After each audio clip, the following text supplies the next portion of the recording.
இப்ப உங்க பேஜ்ல நீங்க போட்டீங்கன்னா உங்க பேஜ் அவங்க இது பண்ணிடுவாங்க. நல்ல வேலை செய்யலாமோ அப்படின்ற ஒரு எண்ணம். அப்படி இல்ல, இன்ஸ்டால எல்லாருமே பண்றோம் தம்பி. இன்னும் நல்லா இல்ல நம்மளை விட வேற யார் நல்லா களத்துல வேலை செஞ்சோன்னு சொல்லுங்க. எங்களோட எல்லாருமே சின்ன கை குழந்தைங்க. எனக்கே 2 பசங்க. நான் 1 மாசம் ஆச்சு அவங்கள பார்த்து. தெரியுமா உங்களுக்கு? அந்த மாதிரி என்ன மாதிரி எல்லா பெண் வேட்பாளர்களும் அவங்கவுங்க குழந்தை ஸ்கூலுக்கு போனாங்களா, தூங்குனாங்களா, சாப்பிட்டு எதை பத்தியும் கலோட. காலையில 7 மணிக்கு போனா நைட்டு 10 மணி வரைக்கும் பரப்புரை பண்றோம். எந்த வேட்பாளர் நீங்க சொல்லுங்க? திமுக, அதிமுக, இப்ப தாவேக்கால கூட எடுத்துக்கோங்க. எந்த வேட்பாளர் உங்களுக்கு அப்படி போய் பரப்புரை பண்ணாங்க? அண்ணன் வந்து எவ்வளவு நாள் வெயில பாத்தீங்களா? அவருக்கு இவ்வளவு உணர்வோட தன்னை நேசிக்கிறவங்க இவ்வளவு நேசிக்கிறாங்க. இந்த மக்கள் புரிஞ்சுக்கல அப்படின்னு தான் எங்களுக்கு கொஞ்சம் கவலை. ஏன்னா நமக்கானவர் அவர் கூடவே இருக்காரு 15 வருஷமா. எந்த போராட்டமா இருந்தாலும் கூப்பிடாமையே போறாரு. அவருக்கு எப்பவுமே பாத்தீங்களா, கூப்பிடாம எல்லாம் கிடைச்சு வச்சுக்கோங்க. எளிமையா ஏதாவது கிடைச்சுன்னா அதோட அருமை கிடைக்கிறதே இல்லை. இனி அண்ணன் சொன்ன மாதிரிதான் அண்ணனை தேடதான் போறாங்க. எங்களுடைய உதவி இல்லாம மக்கள்னால வாழவே முடியாது. நாம் தமிழர் கட்சி தேடதான் போறாங்க. இதே மாதிரி எல்லா ஊடகங்களும் எங்க பின்னால நீங்க வராதா போறீங்க. அதை நாங்க பார்க்கதான் போறோம். நீங்க எப்படி எங்களை புறக்கணிக்கிறீங்கன்னு நாங்க பாக்குறோம். நன்றி. நன்றி.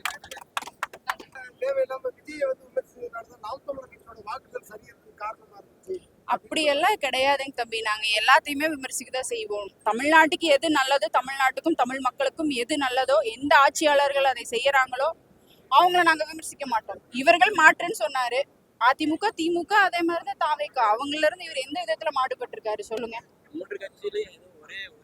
ஒரே இதுதான், ஒரே நிலைப்பாடுதான் உங்களுக்கு. மக்கள் அரசியலை நோக்கி இந்த தடவை கொஞ்சம் பணத்தை வாங்கிட்டு இலவச நோக்கி போகாம திரைக்கவர்ச்சி நோக்கி ஓட்டு போட்டுட்டாங்க. அது ஒண்ணுதான். தொடர்ந்து கன்சிஸ்டன்டா வந்து இந்த மாதிரியான லாசஸ் வந்து நம்மள வந்து ஐயோ ஏன்னா இவ்வளவு ஒரு வேலை செஞ்ச இவ்வளவு பணம் இந்த மக்களுக்காக மக்கள் போட்டு போடலன்ற ஒரு எமோஷனல் டயர்ட் ஆக மாட்டோம். அந்த மாதிரி எங்களுக்கு ஒரு டயர்டும் இல்லைங்க தம்பி. ஏன்னா மக்களுக்கு தான் இது லாஸ், எங்களுக்கு கிடையாது. ஒரு நல்ல விஷயத்த வந்து மக்களை தான் ஏற்க மறுத்துட்டாங்க.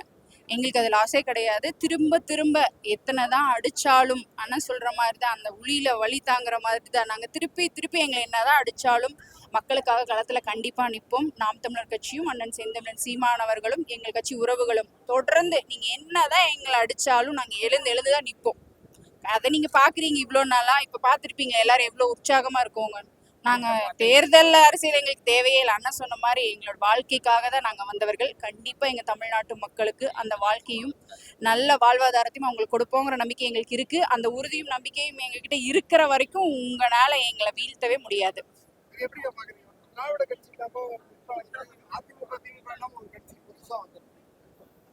அந்த அண்ணா 2 பேரும் தீய சத்தின்னு சொன்னாரு. இப்போ கூட்டு ஆட்சி அமைக்க முடியலன்னு அவங்க எல்லாம் போய் கூப்பிட்டு தானே வந்துட்டாரு. அப்புறம் எப்படிங்க அவர் மாற்றாவாரு? அவங்க ஒரு 2ஓட 1 3 அவ்வளவுதாங்க.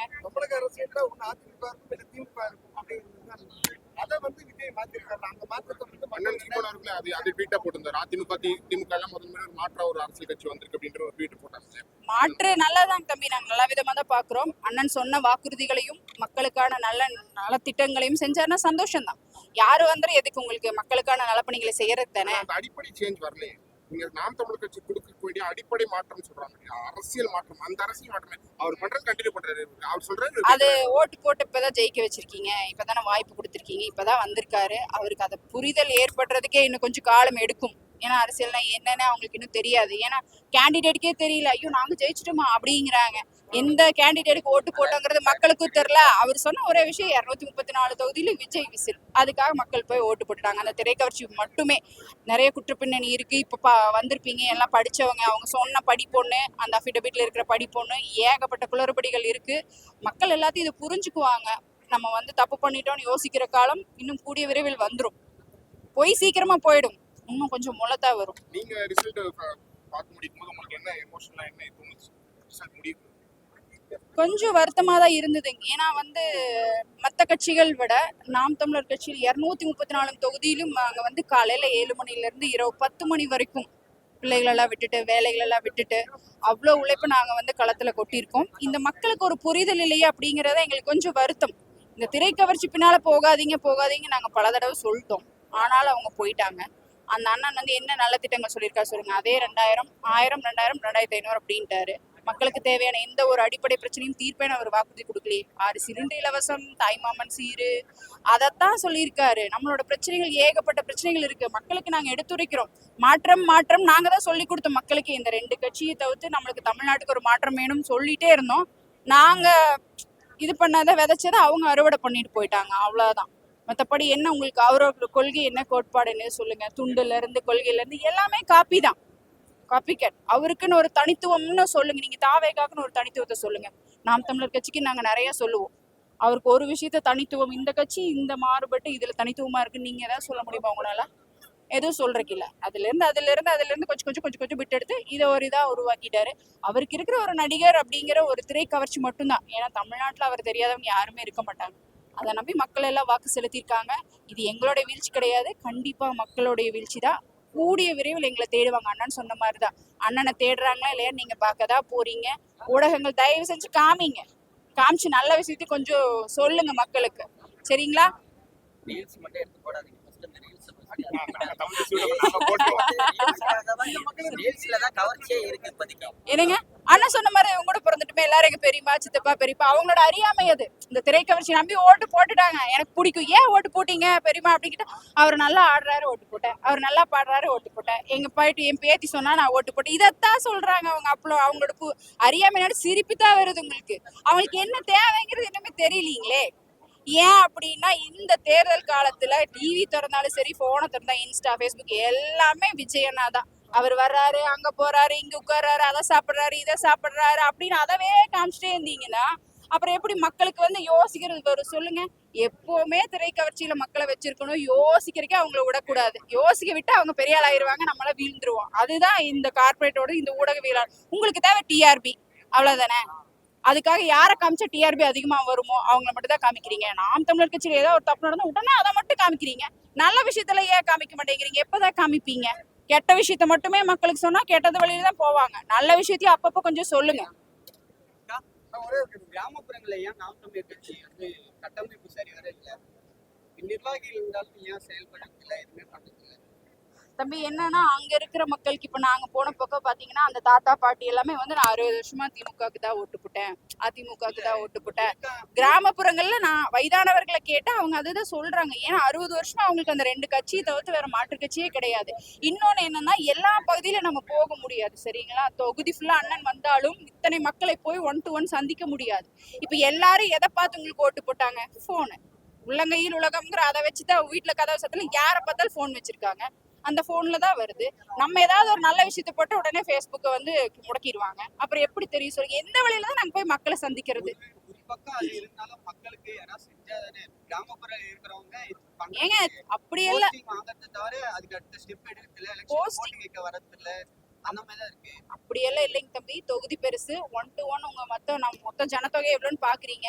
இப்ப அப்படி பார்த்தா நாம் தமிழர் கட்சி ஒவ்வொரு இடமா போயிருக்கிறாங்க. அந்த 15 நாளும் தூங்காம கொள்ளாம அத்தனை பேர். இப்ப என்னோட தொகுதி நான் உதாரணத்துக்கு உங்களுக்கு சொல்றேன், கவுண்டம் எல்லா தொகுதியிலயும் வந்திருக்காங்க தம்பி. வரலன்னு எந்த தொகுதியிலயும் கிடையாது. இங்க பாருங்க, எல்லா வீட்டுக்கும் 1 to 1 வர முடியறது சாத்தியம் கிடையாது. அப்படி பாத்தீங்கன்னா விஜயனா எத்தனை பேத்துக்கு வந்தாரு, எத்தனை பரப்புரை பண்ணாரு சொல்லுங்க?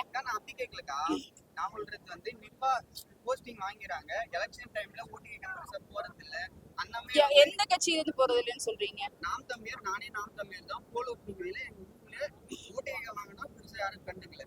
ஏன்னா இந்த வாட்டி வருவோமா அப்படின்னு நான் கொஸ்டின் வந்துருச்சு. ஒரு சிலர் பண்ற தவிர மொத்த நாம் தமிழர் கட்சியும் நீங்க குறை சொல்லக்கூடாது. ஏன்னா வந்து உங்க பகுதியில பொறுப்பாளர்கள் வரல அப்படின்னா அதை நம்ம சரி பண்ணிக்கலாம். கிராமப்புறத்துல இப்ப ஒண்ணுமே இல்லை. இதுல இருந்து விஜய்னா நீங்களே போனீங்களா இல்லையா? நீங்களே விஜய் ரசிகர் இல்ல, உங்களை மாதிரி இளைஞர்கள் சொல்றோம். ஃபர்ஸ்ட் சொன்னாங்கன்னா அப்படியே ஓடி போயிட்டீங்க. அந்த மாதிரி உடனே என்ன பண்ணும்? ஒரு கொண்ட கொள்கை, ஒரு கோட்பாட்டுல நம்ம முதல் உறுதியா இருக்கணும், நம்ம நிலையா இருக்கணும். ஜெயிக்கிறது ஜெயிக்காத அப்புறம். இப்ப பாத்தீங்கன்னா இது எனக்கு 3வது எலெக்ஷன். நம்மளுக்கு தெரியும், வெற்றி தோல்வியா இருந்தாலும் சரி களத்துல நிக்கணும், நம்மளால முடிஞ்சதை நம்ம பண்ணணும் அப்படின்னு சொல்லிதான் எல்லாருமே பண்றோம். உங்களுக்கு வெற்றி தோல்விக்காக நம்ம வரவே இல்லைன்னு சொன்ன மாதிரி நம்ம வாழ்க்கைக்கானவர்களை கண்டிப்பா வருவோம். நம்ம தான் மாத்தணும். இப்ப நீங்க சொல்றீங்களா உறுப்பினர்னு, நீங்க ஒரு 10 பேர்த்துக்கிட்ட இதெல்லாம் சொல்லுங்க, அவங்கள சேருங்க. இல்ல நீங்க அதுல இருக்கீங்க, நம்ம சொந்தக்காரங்க வீட்டுல உங்க சித்தப்பா பெரியப்பா அண்ணன் தம்பி உங்க ஃப்ரெண்ட்ஸ் கிட்டயே நீங்க சொல்லி புரிய வைங்க. புரிதல் இல்ல, ஒரு திரை கவர்ச்சி பின்னாலதான் அவங்க போறாங்க. அதுல இருந்து அவங்க இதுக்கு வந்துட்டாங்கனாலே களத்துக்கு கண்டிப்பா வேலை செய்ய வருவாங்க. கண்டிப்பா நம்ம ஜெயிக்கிறோம் தம்பி. அது 31 இருந்தாலும் சரி, நாடாளுமன்ற தேர்தலா இருந்தாலும் சரி, இழந்த வாக்குகளை நம்ம கண்டிப்பா எடுக்கதான் போறோம், அறுவடை செய்யதான் போறோம். அந்த நம்பிக்கை எங்களுக்கு ரொம்பவே இருக்கு. இன்ஸ்டாகிராம்ல ஃபேஸ்புக்ல வந்து அப்படி இன்னுமே நம்ம பெட்டரா வந்து இன்னும் பெர்ஃபார்ம் பண்ணணும் அப்படின்றது இருக்கு. ஸோ அப்போ இன்னுமே இன்ஸ்டாகிராம்லயும் ஃபேஸ்புக்லயும் நம்மளோட இது கொண்டு போகணுன்ற அடுத்த திட்டம் இருக்கா? இருக்குங்க தம்பி, கண்டிப்பா இருக்கு. ஏன்னா வந்து மக்களை வந்து 1 to 1 நம்மளால சந்திக்க முடியாது. மீடியால ஆமா, மீடியாவில் காமிக்க மாட்டாங்க. இன்ஸ்டா மூலமா தான் போகணும். ஃபேஸ்புக், இன்ஸ்டா மூலம் தான் நாங்க இந்த வரைக்கும் செஞ்சோம். இன்னும் கொஞ்சம் தீவிரமா பண்ணியிருக்கோம். ரூட்னு ஒரு பக்கம் பெண்ணுன்னு ஒரு பக்கம் வச்சுட்டு அவங்க வந்து ரொம்ப அவதூற பரப்புறதுக்குன்னு ஒரு டீம் வச்சிருக்காங்க. நம்ம அப்படி இல்லைங்க தம்பி. இப்போ வந்து ஒரு ஐடிவிங்க அப்படி நாம் தமிழ் பார்த்தீங்கன்னா அவங்க வேலை செஞ்சுட்டு இருப்பாரு. அவரோட வேலை நேரம் போக அதுல நம்மளுக்காக பண்றது தான். ஏன்னா வந்து அவங்க வந்து இதுக்குன்னே ஒரு கேங்கை போட்டு காசை கொடுத்து 24 மணி நேரம் அவங்களவே கவனி. அவங்க என்ன பேசுறாங்க அதை எடுத்து போட்டு அவதூறு பரப்பு அப்படிங்கிறாங்க. நம்ம அப்படி பண்றது இல்லைங்களே. நம்ம நேர்மையா போறோம். என்னைக்குமே குறுக்கு வழியில் சம்பாதிச்சு சீக்கிரம் பணக்காரர் ஆயிரவங்களுக்கு நேர் வழியில் வந்தா மூலமா தான். அதே மாதிரி அப்படியே அக்கா